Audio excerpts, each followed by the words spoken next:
Assalamualaikum warahmatullahi wabarakatuh. Alhamdulillah. Alhamdulillahi rabbil alamin. Segala puji milik Allah Subhanahu wa taala yang telah mengkaruniakan berbagai macam kenikmatan kepada kita, sehingga kita masih tetap menjalankan kehidupan dengan baik karena dengan pertolongannya tentu.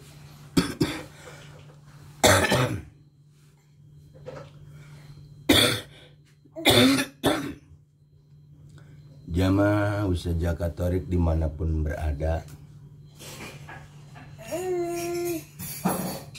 salah satu objek atau sasaran zikir torekoh itu adalah kolbu, yang untuk membersihkan hati. Di mana hati itu, kata Nabi, bisa berkarat.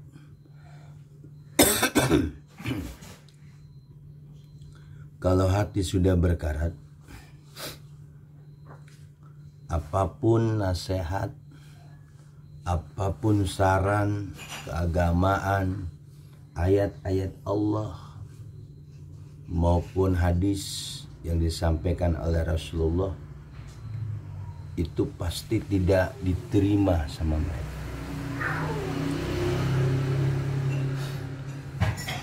Likuli syai'in syikolah, setiap sesuatu itu ada alat pembersihnya. Wasikolatul qalbi zikrullah, dan alat pembersih hati itu adalah zikrullah, ingatan kita kepada Allah. Untuk membahas tentang ajaran kita nih, ajaran torekoh, ya, tentunya zikir torekoh ini dibutuhkan seorang guru, seorang mursyid. Kenapa? Karena dalam ajaran torekoh itu, ketika orang tanpa bermursyid dia belajar zikir torekoh, nanti syekhnya setan. Kenapa di dalam torekoh itu harus ada talqin baiat zikir? Kenapa harus ada talqin baiat zikir? Karena yang menalkin, yang membaiat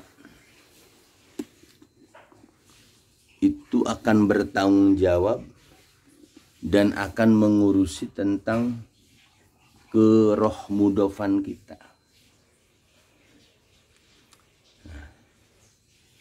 Jadi talqin baiat zikir itu dituntun oleh seorang guru merupakan suatu kemestian. Karena tanpa itu belajar torekoh akan gagal, akan yang terjadi zikir syariat. Karena talqin itu pemindahan kalimat la ilaha illallah ke kolbunya seorang murid dari ahlu talqin atau syekh mursyid. Begitupun pemindahan ismu zat alif alif lam ha kepada kolbunya si murid tadi. Nah, supaya itu biar seefisien mungkin, tentu membutuhkan suatu konsentrasi. Konsentrasi dalam penanaman tadi, makanya itu dibilang talqin. talqin itu diajarkan secara ilmu zuhir. Karena la ilaha illallah ini kalimat thayyibah, mengandung kalimat memiliki haroroh. Haroroh itu kalimat yang memiliki daya panas. Daya panas kepada tubuh seorang murid atau seorang salik atau orang yang mengamalkannya. Makanya diberilah batasan hitungan secara wirid, naftu. Jadi la ilaha illallah itu harus dibaca 165. Ketika kita menarik dari bawah itu la ilaha illallah. Tarikan seperti itu. Hakikatnya kata Aba Guru itu dari buhut ke aliyin. Kemudian dari aliyin ini di sini puncak daripada otak benak ini ke kan la ilaha illallah. Nah, disitulah murid harus punya guru atau membayangkan gurunya ketika mengajarkan kalimat tersebut. Makanya dalam dzikir toreko ini ada istilah robitoh. Robitoh itu menghadirkan guru ketika kita berzikir, yaitu guru al-mursyid pangkatnya. Namun demikian, hakikatnya kita berzikir ya, kepada Allah benar itu. Tapi untuk mengusulkan kepada Allah itu perlulah yang namanya guru. Segala sesuatu perlu yang namanya media, wasilah.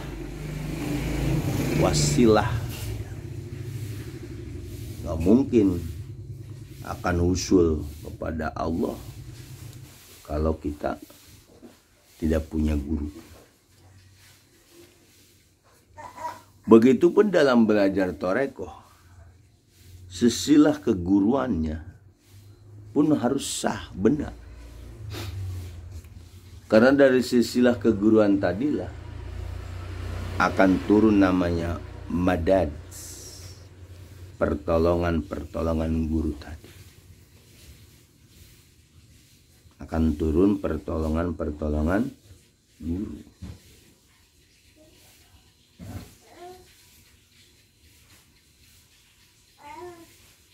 Pertolongan secara rohani guru ketika kita baca la ilaha illallah itu guru ya, Syekh Mursyid kita pun itu mengajarkan kita di roh mudhof kitanya. La ilallah, la ilaha illallah, la ilaha illallah. Kelihatannya jasad kita. Tapi guru mengajak ke roh mudhof yang ada di diri kita untuk zikir itu. Dibatasi dengan 165, diakhiri dengan Sayyidina Muhammad. Nah, disinilah makanya zikir toreko itu harus punya guru itu ya di situ. Tidak boleh kita zikir toreko tanpa ada guru, kesasar saudara.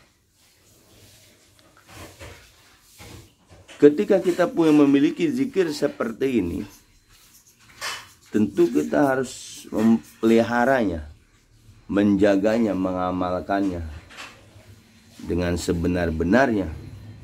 Karena kalimat ini kalimat thayyibah, karena ini adalah kalimat yang bisa merubah seseorang karena digurukan kepada Syekh Mursyid. Apalagi dalam mendapatkannya itu harus mandi tobat, sholat tobat. Suatu hal yang sangat besar sekali. Terpenting dalam belajar toreko itu patuh ke guru. Kepatuhan ke guru, patuh kepada perintah guru, istiqomah, jangan campur-campur ajaran dengan ajaran yang lain. Dengan ajaran-ajaran yang lain di luar Toreko Abah itu jangan dicampur-campur, karena itu bahaya.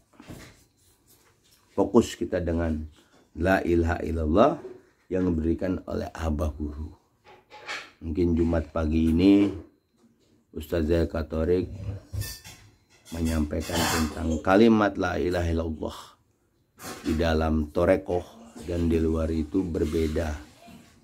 Di Torekoh itu harus bermursyid. Kalau di umum baca la ilallah ya sekadar baca, tapi tidak memiliki bobot mahabbah dan ma'rifat. Kalau kita memiliki bobot mahabbah dan ma'rifat, kata Abah itu, zikir la ilaha illallah di Torekoh ini memiliki bobot mahabbah dan ma'rifat. Kenapa? Karena didahului dengan ilahi anta maksudi warido kamatlubi atini mahabbataka wa ma'rifataka. Ilahi anta maksudi warido kamatlubi atini mahabbataka wa ma'rifataka. Itu pun hakikatnya punya guru. Kita hanya sekedar membaca. Di situ makanya kita harus mensinkronkan antara jasad dan ruh kita, ruh mudhof kita.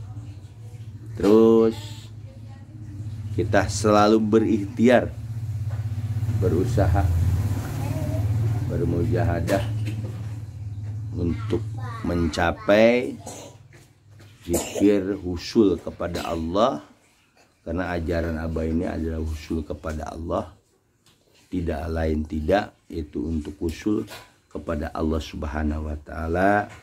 Mudah-mudahan mereka yang sudah mendapat talqinan dari Abah Guru Syekh Abdurrahman terus amalkan ya.